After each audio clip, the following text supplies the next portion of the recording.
Welcome to the Knowledge for Men show. Your life will never be the same. Your level of success will seldom exceed your level of personal development. I want to die empty of regret. I want to die empty of my best work. We don't understand who we are. Instead, we're living out somebody else's narrative. What one man can do, another man can do. If it's been done, it can be done again. Being yourself and being your truest, most authentic self in every moment. If it scares you or makes you a little afraid, do it. Follow your heart and your gut. The first stage, I think, is finding you, like finding out who I am today. Stuff will not work. You will have things that fail. Success is when you're a happy, fulfilled person. How do you define success? It's your life, and you are the creator of the movie script that is your life story. The father of personal development, Jim Rohn, said it best. You are the average of the 5 people you spend your most time with. And so I've created a mastermind community called the Lion's Den around this idea that if you are surrounded by high-performing people and you have consistent education and training, then you will succeed in life and as a man. Check out kfmlion.com to learn how the Lion's Den can take your life, relationships, and business to the next level. Again, that's kfmlion.com. All right, guys, welcome to the show. I am here with Grant Cardone, New York Times bestselling author of The 10X Rule, Sell or Be Sold. And if you're not first, you're last. He's an international sales trainer. And this is Grant's second time on the show. So we're going to have just do a topic-based episode here for you guys and just dive right in. So you're making some gruntly. Dude, how manly do I sound? You sound very manly.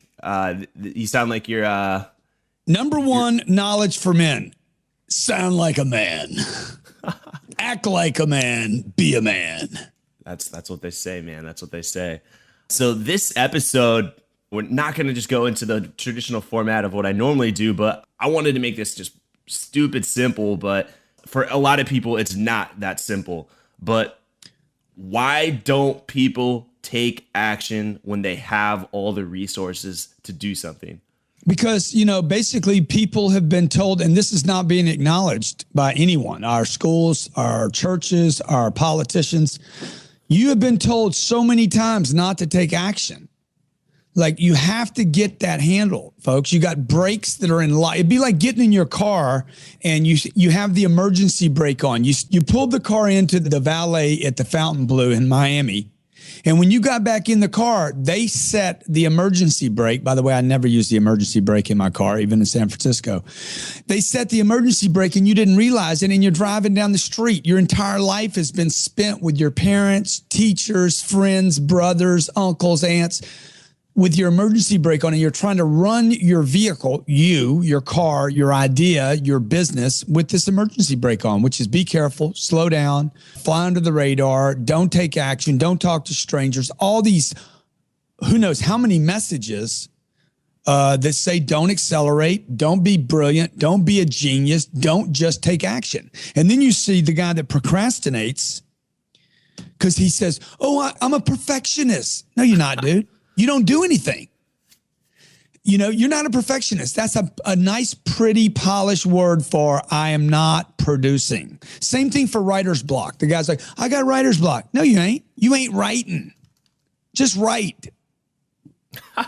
So how do you develop the habit of being able to consistently take action, produce, get results, and follow through? Well, all I can tell you is what I do. And all the advice I can give you is the only things that have worked for me. I don't know much beyond what I've done in my own life, okay? I rode the brake the first 35 years of my life. Literally rode the brake, being careful, taking time, trying to get it perfect, all that stuff, right? So I can only talk to you about what I've done. So if I ever sound like I'm lecturing, it's because this is what worked for me. I don't know if it's going to work for you, but I know whatever most people are doing right now is not working for them. So, dude, I just go for it, bro. I just swing. I don't care if I can see or not. I'm just going to start swinging at stuff. Every day I wake up and I remember seeing this quote from the great hockey player. Gretzky. He's like, hey, man, I've never made a shot I didn't take. Yeah. And I was like, what? Take the shot, swing the bat, okay? Throw the stick, okay? Ask the girl out. I mean, just go for it and learn how to go for it over and over and over again until you're so emotionless on failure or rejection. All the greats say the same thing. You know, they're like, hey, all these failures weren't failures. They were just attempts that showed me the right way to do something. So, man, look, I don't have any magic sauce here. I'm not the smartest guy in the room ever, but I guarantee I'll swing more than everybody else in the room. I might not win the fight, but I might hit a lot of people. So you're a big sales trainer. What kind of numbers have you done with sales? Let's say you've led a sales organization or your own team that you're leading now. Well, dude, I mean, for 25 years, I've been working with sales organizations around the world. I've worked with everybody from the U.S. Army to Google. I just left Bulgaria, Vienna, Prague, Mexico, Cancun, Mexico, Los Angeles. I mean, I've been all over the world teaching organizations how to sell straight up. I'm not talking about spin selling. I'm not talking about NLP. I'm not talking about trickery or manipulation. Straight up. Here's our price. This is our value proposition. You want to do it or not do it. This is the easiest sales methodology in the world. Information assisted selling. I have helped companies make billions of dollars. I haven't made millionaires. I've made companies billions of dollars by changing their sales processes, shortening them up, making them completely transparent and honest, and shorter for the customer. We can affect gross profits. We can affect turnover, reduce turnover in a sales force. We can take good salespeople and make them great. We can make average or below average salespeople and make them very good. So, I mean, I've done this in everything from tangible sales, intangibles, insurance, banking, network marketing, sophisticated long cycle sales, $50, $60 million sales cycles to $2 products that are sold over the internet and you never meet anybody. Okay, I'm sold that you're Dude, you got it covered. Goods, dog. I got the goods. Okay, I got the goods. All right. Throw a number out there. Like, how many sales calls would you say you've done in your career? Oh, in my career? Yeah. We know for sure I've done somewhere just shy of 11,000 live presentations.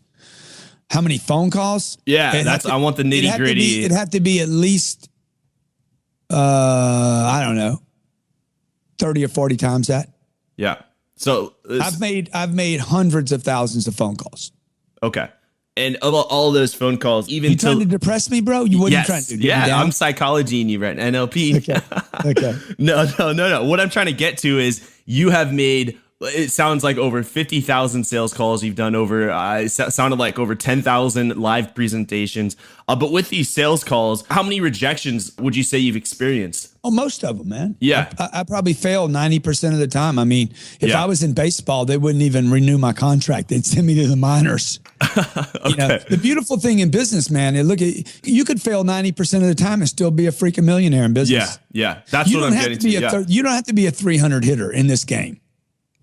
So 80% of the time, just so everybody knows, 80% of the time, I don't get paid anything for what I'm doing. Boom. I'm looking only to be paid 20% of the time. The other 80% of the time, I just want people to know who I am.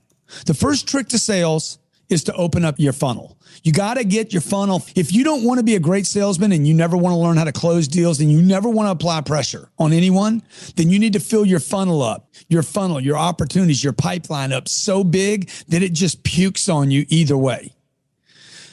Now, if you'd like to get really good at the game, okay, and then get to those next levels, then you need to keep your pipeline full and learn how to follow up persistently and consistently with all those people. I just closed a deal with a client that I've been working for 17 years. It's going to be a multi-million-dollar contract. I've been working the guy for 17 years. He didn't call me back for 17 years. I called him twice a year. I had him on my calendar. Twice a year, bang him. Herb. Finally got in front of him on something completely unrelated and had a meeting with him. He fired the guy that was going to make the decision. So this is a long sales cycle, very complicated, a lot of other people involved. That guy's been fired that was pushing it down the line. I sent him an email yesterday and basically just said, Herb, you interested in doing this or not? I can help your company. He called me back right away and we sent him a proposal yesterday. It's shy of $1.7 million, but it's certainly going to be a start of a 17-year deal. So how many times you going to fail? A bunch. Yeah, that's what I wanted to lean on is you are wildly successful, failing 80% of with all your actions. And Yeah. But you're taking the action. Like that's Dude, you're taking the action. ABC called me the other day. Was it Dateline? Who is it? Who's Dateline? Is that ABC or CBS? I think it's CBS. Whoever, dude. They're all freaking it's one of crocs. Them. It's one of them. They just lie anyway. They're all the same. I'm a liar, CBN. Okay. So they called me the other day and said, dude, you're like this overnight sensation. I'm like, you stupid, man. That's the dumbest damn thing ever. My overnight's 32 years. It's 32 freaking years, bro. 13,000 presentations or 11,000 presentations, hundreds of thousands of phone calls.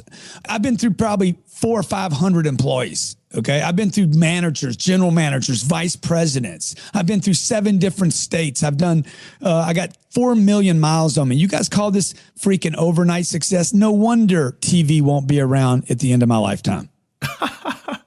Talk about some big other, so you just landed this client 17 years.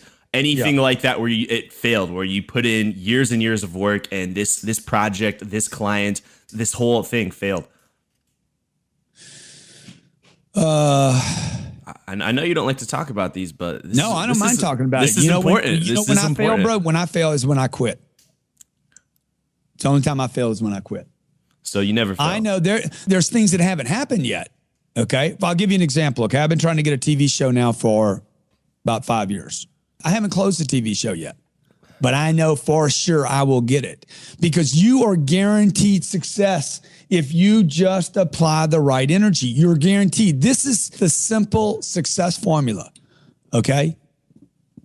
Don't just keep pushing forward. With enough action, any goal can be achieved. Any goal. Look, if we can send rockets to outer space, I can get a TV show. And rockets to outer space was like 50 years ago. So yeah, we can definitely as long as I don't quit, dude, as long as I don't quit, right? As long as I don't quit, even death won't stop me because I'm coming back. That's how committed I am. Yeah, I think that's a good topic, actually, is when you look at death. Do you look at death like, we're going to die anyways, so might as well just keep going. Might as well take this big risk. Might as well put myself in the ocean there with the sharks, swim with the sharks. Yeah, bro, my mentors are Walt Disney. Look at that guy, man. Mickey Mouse, man. Mickey Mouse has been making paper for 80 years, bro. Yeah, Mickey Mouse is a hustler. Mickey Mouse is nothing without Walt Disney. And Mickey Mouse wasn't the original freaking idea. It was some other little mouse, and he lost the rights to that mouse, so he came up with a Mickey Mouse. Yeah. See, these are the guys we should be following. These are the real men of the world, right? The ones that made it. They didn't maybe look like John Wayne. Not everybody can look as freaking, masculine as me, right? So I looked at those guys. Look at Steve Jobs, man. Here's the guy that failed most of his career. Nobody ever talks about how unsuccessful Steve Jobs was for the first 28 years of Apple. Apple computer was a miserable failure for the first 28 years. It had less than a 1% market share worldwide. Microsoft, a freaking crummy product, had crushed it for years. It wasn't until the last decade that Steve Jobs must have had some wake-up call that says, wait a minute, why am I so committed to this computer? Let me make this my legacy, leave a ding, as he called it, in the universe that people can't look at a phone and not mention my name. Or listen to music and think about my name, or download an app and not think about Steve Jobs. That's the kind of explosion, the guy out there that's making 30 or 40 grand, taking care of two kids and his wife, and you're depressed and you hate your job. I'm going to tell you why it is. Because you don't have a purpose big enough and giant enough to keep you so interested that you're willing to freaking die for it. And these guys don't die. We continue to talk about them long after their deaths. That's a good topic, purpose. How does purpose keep you on point? How does purpose help you keep taking action when there's nothing left inside of you? Dude, it's my fuel. I mean, it's the only thing that gets me to come do this interview. I'm like, why am I doing this interview with Andrew? Because it's the best interview you're doing all day. And you know what Sherry tells me? She's like, because your goal is to meet 7 billion people. And you can't do it without doing Andrew's podcast. I'm like, okay, right. When is it? right now. Okay. Where do you want me? In the studio or in my office? And then I walk in here and do the deal. This is my purpose. My purpose is to help as many people as possible. I'm not going to meet 7 billion people. The target's 7 billion. I just want to meet the entrepreneurs, the hustlers, the providers, the responsible ones that say, hey, I'm taking care of my wife and my kids or my husband. I'm taking care of my family. I'm going to take care of my parents. The only people I really want to meet are these people. I want to meet the people that have so much hustle in their heart and so much desire to do something great. They don't have time for criticism or hate. So if I can meet enough people, I think I can filter down and find the winners, which are probably only maybe 20% of the population anyway. So maybe I affect the lives of a couple million, 10 million, maybe 100 million people while I'm alive, and then I'll be remembered. How'd you come up with that purpose? Did it just hit you? Because everything else freaking disappointed me.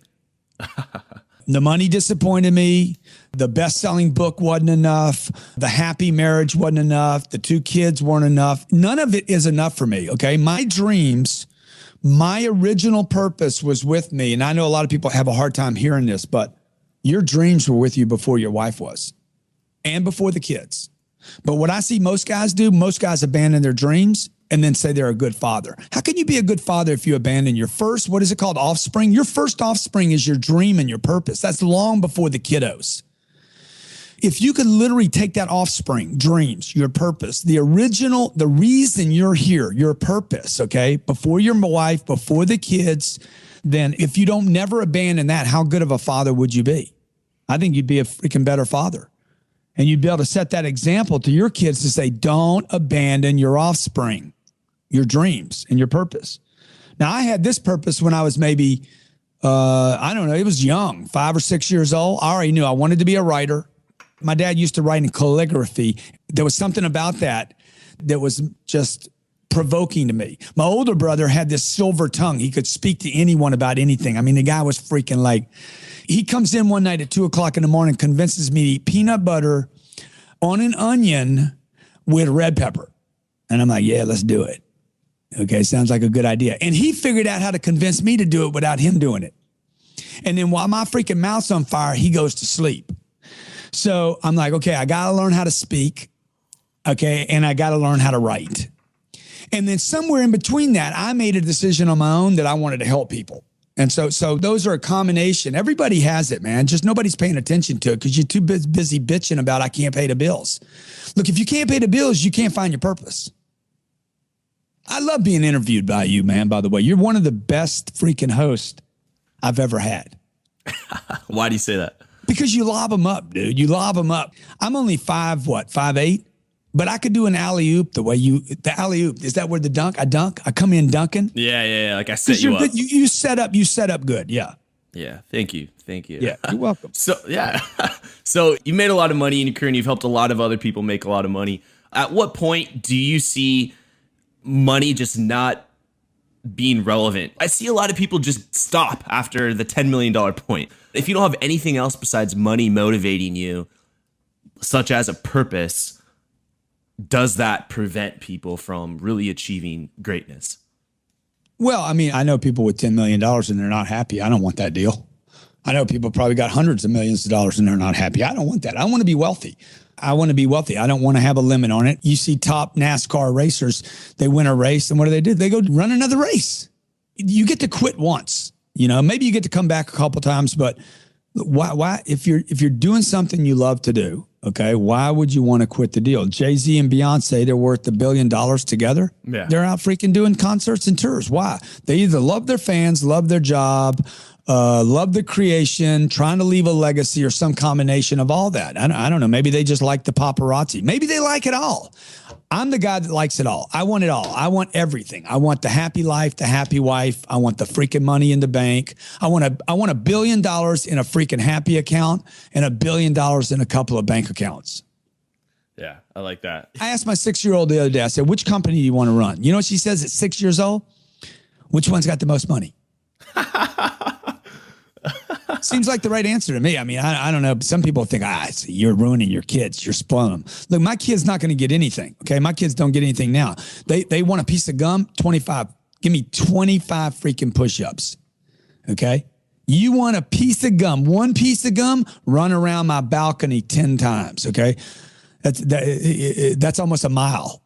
You want a piece of gum, dude? Work for it. Go clean the kitchen up. Okay. They work for everything. So I'm not spoiling anybody. You can only spoil people if you give them stuff they didn't earn. What have you seen happens to those people when they're spoiled with their ethic? Well, they end up giving it all to somebody that's not. I mean, spoiled kids don't keep anything. You know, the Waltons, you know, if you take the 6 Waltons, they're the probably top 15 richest people in the world. Yeah. The whole family's on the list. Yeah, exactly. Those kids actually, you know, they're not spoiled. They did something to protect that money, okay, and conserve it and be the ownership. What's the big word? When you're ownership of something. No. You're a custodian. The custodian of that. You know, the what? No, not the trustee, but I got a bunch of people giving me advice around here, don't know what they're talking about. So, you know, they basically were responsible, disciplined with the protectors of the, anyway, I can't think of the word. So look, I don't know what those people do with it, dude. I'm not spoiled. I was given nothing any more than what any of us have been given, which is our blessings and our gifts and some ambition. And then some people say, hey man, a few people say, hey, I'm going to turn this into something spectacular. Somebody told me the other day, you're blessed. I said, yeah, I am. And so are you. The difference is I'm proving it. I'm proving that I'm blessed. And you're talking about being blessed. Frankly, I'm sick of people walking around. You're so blessed. Dude, I'm freaking proving that I'm blessed. Okay. This is my payback to whatever God you believe in. I got the blessings. Now prove it. Everybody's got them. Now you got to go into the marketplace and throw down. I believe I can tell somebody's faith. How much faith you have, to me, is how much action do you take? Because how much action you take tells me more about your faith than what you say about your faith. Yeah. What do you do when you're feeling, all right, so when I think of the word action, massive action, I think of Grant Cardone. That's just what comes to mind. It's great. Oh, dude, that is awesome, man. If my name becomes synonymous with massive action, I will have fulfilled part of my purpose. Well, you didn't let me finish. No, go ahead. I'm sorry, but I'm just saying. I'm just. I was going to say followed with, very close with Tony Robbins. Oh, okay. Because I've been to his shows and he just keeps saying massive action, but I get that from you too, and so yeah. But then why does he do the whole balance thing after that? What do you mean balance thing? Like life balance? Yeah. You walk on fire too. I mean, he's got a good thing going on over there, but oh, dude, the guy's a freaking brilliant marketer. Brilliant. Okay, brilliant marketer. Yeah. So I was gonna say, with all this action, do you ever just feel shit? I'm getting burnt out. Like how do you balance? Yeah, exactly. How do you balance? I don't. I think they're conflicting messages, and that's my point. You cannot do what I'm doing and then all of a sudden say, okay, I'm going to balance things. Okay. I'm not interested in, because that becomes another activity. To me, the balance thing becomes another activity now. You guys need to quit balancing something. For me to balance this requires effort and energy. I'm trying to balance this phone right now, right? It becomes another thing that, I got to find time for this or that. No, you don't. You need to have a freaking 10X life. Okay, you need to have an explosion in every area of your life. You guys are lying to yourselves to say, I'm so tired. Jay-Z talks about this ain't hard work. Okay, what is it? This ain't hard work. This is easy work. You know what he does. Now he's on the road, he's having to travel. Dude, he's in a G450. Okay, what the hell you do? But you know what? It can become laborious. It can become, oh my God, I just want to rest. I was talking to Steve Harvey. Steve Harvey, the comedian Steve Harvey. Yeah. Right? He's like, man, I do a radio show 4 hours a day. I do a TV show 2 hours. Hey, dude, this is freaking layup work, bro. You got people digging ditches 8 hours a day, and you bitching about a TV show and a radio show? Knock it off, Stevie. I love you, G. I love you, man. You keep it real. He's been on the show. Yeah. So you know what I'm saying? I'm like, you guys need to confront your shit, okay? What the hell are you talking about? A lady told me the other day, I'm concerned you're going to burn out. I ain't a candle. You can't buy me a Bed Bath & Beyond. Grant, what about your health? If you have bad health, your work is your legacy. My health is I'm in great health, man. What you talking about my health? Since I'm in since great when? health, bro. Since, I'm 57 years since old, the man. last- Every freak, my blood pressure's perfect. My blood count's perfect. My lungs are perfect. Everything's perfect. I went to the hospital maybe 2 months ago. I had this thing happen to my heart. I thought I was having a heart attack because I had the ring around my heart got some kind of flu in it. And what it does, it puts pressure on the heart. And 10:30 at night, I'm like, whoa, what the shit? Whoa, bang. Shit, my heart is about to 10x my shit. And I'm like, what the hell is going on right here? Next thing, 5:30 in the morning, I'm in the hospital, right? Yeah. So 8:30 in the morning, they had done 3 or 4 of these ERKs or ERGs or whatever on my heart. Everything's fine. Whatever. That's my way of making fun of the AMA. So they do these tests. Everything's perfect. Blood's perfect. Everything, dude. Everything. They're like, oh, you have this. What was that called, Elena? What was that thing that called? Pulmonary something. So Sherry from my office calls me at 8:30 and says, you have a bank flying in today from 2 different parts of the country to meet you. I'm like, Sherry, I'm at the hospital right now with IVs in my arms. Okay, I've done 4 ERGs called ERKs by the AMA. These people don't know what they're doing, dude. They don't even know what's going on with the body. All they know how to do is cut and poke, right? So I looked at the lady, the nurse in the room, and I'm like, hey, if I leave right now, would it be a problem? Because they've already told me, dude, you're good. I just got pain in my chest, right? And she's like, no, that would be a bad idea. I said, okay, well, I got a bank coming in on a $59 million loan. Dude, this is going to be a good story. This is one worth dying for right here, okay? You know what? I pulled the shit out of my arms, bro, and I got in my car, rolled down to Miami. My wife drove me there. She drives me down to Miami. I did the deal with the bank at 9:15. I still got my little band on from the hospital, okay? My heart's freaking hammering me the whole time. I closed a $59 million deal with PNC. And I get back in the car and she brings me back to the hospital. Is that a good story or what? That's a good story. Dude, if you guys are going to die, what you going to die of? Because you're going to die of something. Okay? Right. Everybody dies of a heart attack. Everybody is going to die of a heart attack. Your heart is going to stop when you die. That is the definition of a heart attack. But most people are dying before they even live, man. You guys are so worried about your health, you're not even living. I know people dead at 20. What does that look like? It looks like about 60 years of no life. What is someone who is dead I talked to a 19-year-old kid today, right? Yeah. 19, just before this call, 19 years old, dude. The guy called, he's already dead. He's a dead man. He's already dead at 19. Hey, Mr. Grant, how you doing? I just heard about you on Periscope. I'm like, dude, what's wrong with you, man? You smoking weed, man? Are you already smoking weed? Are you on prescription drug? No. What's wrong with you, bro? Wake the freak up, Jack. Okay, get excited, man. Come on, bro. Go meet some people you don't know. Go meet some strangers. Go extrovert into the environment, right? Go see something, look at something, touch something, take a risk. Get a life. And a life is not doing the same thing over and over and over again. Okay. If a guy's a mountain biker and that's what he does all the time, he just mountain bikes. Man, go do something new. Go to a new city. I remember watching my brother. My brother moved from Houston, Texas, Corpus Christi, Texas to London. Man, his life, boom, it opened up when he moved there. Why? Because he moved to another place. He took a risk. Live life, man. Be alive. I think that's what a lot of people enjoy this show is because every twice a week they're getting a boost of guys like yourself who come on and they're alive and they're experiencing adventure and challenges and failures. And that's just an amazing voice you have there. You could be a voice trailer, movie trailer kind of guy. I do this for my wife all the time. How'd you like that? You want some more? This is getting creepy now. No, but this is the part, okay? You know, I know so many people that they're having to be professional. You know these guys? They have to be professional. Right. I'm like, dude, you're not even living, man. I want freedom. Okay, I'm not interested in the breakthrough. I want freedom. I'm not interested in the moment of I want freedom every day. I want to be who I am, dress the way I want to dress, come and go as I please.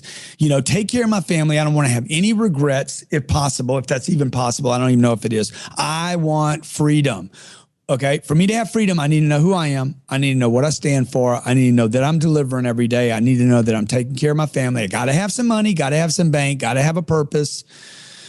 Yeah. And then I can get away with this. I can get away with the crazy shit.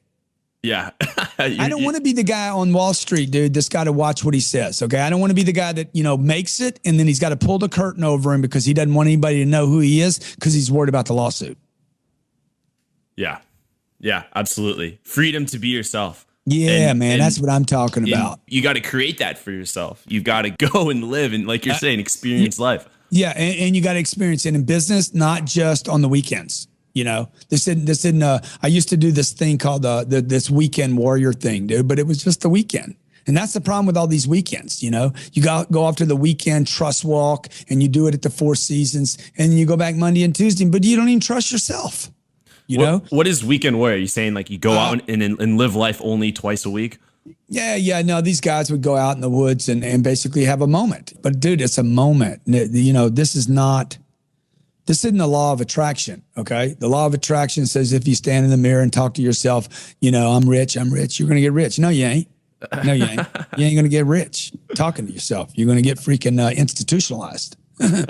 So you're going to get rich by taking action. You're going to have a rich life because you take action, not because you talk to yourself. Okay. You're going to have a rich life because you take chances. You're going to have a rich life based on what you started with by swinging the bat. Yeah. I love it.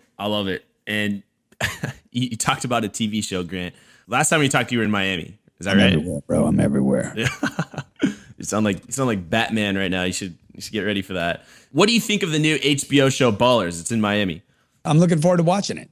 Yeah, why aren't you in that? There's this guy in there that is supposed to be you. Like he's playing. Oh, is that right? He's playing your role, and dude, that's awesome, dude. Well, actually, I mean, there's a confidentiality agreement I signed about Ballers, so I can't go into it. But I can tell you that I did sign a CA on Ballers. That's all I can tell you. Okay. And The Rock is a great dude. The Rock is awesome. There's this other guy in there that you don't even know how awesome it. Have you spent time with him? No. I know he's awesome. I've been following him since he was doing the SmackDown. Yeah. Okay. You want to talk to him right now? Yeah, let's get him on. I can't do that on your show, dude. Man, I thought you said this was the best show. Like this is dude. It is the best show, bro. It is. Look, you bring a real show, a real message, a real positive message to a lot of people, and I really appreciate you for doing that. And you do an awesome job, bro. Yeah. When are we going to do this again? Well, we're gonna reschedule, man. We're just gonna have to make this twice a year, 3 times a year thing. Audience is huge. Beautiful. I can't wait to do it again. This is good. Just real quick, one last thing. My friend messaged me. I told him that I was having you on the show, and he said, "Hey, I think Grant Cardone just closed a $100 million real estate deal." It was $126 million. Okay, so that's real. And then I followed it up with 52 right after that. All right, so enough said there. We'll just leave it at that because you've shared with us how you've built up to that, the way that you live your life and the things that you've created for yourself. So this has been really good. And Grant, thank you so much for your time, giving me these life lessons, your stories. It's been really good. You're the man. Thank you for listening to the Knowledge for Men podcast. Hundreds of interviews and 1 million downloads later, we're continuing to build an international movement, and we've just started. So if you enjoyed this episode, go ahead and leave a review in iTunes. It really helps to grow the podcast. Guys, 2015 is the official year of living with purpose, where every day you do only the things that matter to you. You wake up, live with purpose, and take massive action towards the life you want. Check out kfmfree.com to get free tools I've created to help you crush life. Again, that's kfmfree.com. This is your host, Andrew Fairby, and I'll see you in the next episode.